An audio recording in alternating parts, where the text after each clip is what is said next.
You're staring at a problem. It looked easy 10 seconds ago. Now your mind feels foggy, your chest feels tight, and a small voice says, just move on. That voice is lying to you. What quit was not your intelligence. What quit was a switch buried deep in your brain, and that switch was never built to help you think. It was built to help you survive.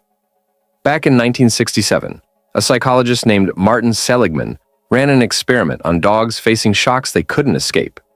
Eventually, the dogs stopped trying. Later, even when escape became easy, they still didn't move. Seligman called this learned helplessness. Humans do the same thing, except our shocks aren't electrical. They're a failed exam, a rejected idea, a problem that didn't click the first time. Enough of those, and your brain quietly decides, don't bother trying here again. So when you freeze on something hard, you're not facing a new failure. You're replaying an old one. There's a second trap hiding in your skull. In 1945, a psychologist named Carl Dunker gave people a candle, a box of tacks, and matches, and asked them to attach the candle to a wall. Almost nobody saw the obvious answer sitting in their hands. Empty the tack box, pin it to the wall, and stand the candle inside it. Dunker called this functional fixedness. Your brain locks a tool into one job the moment it recognizes it. A box is just a container. A rule is just something you follow. That box was a solution wearing a disguise, and your mind refused to take the costume off.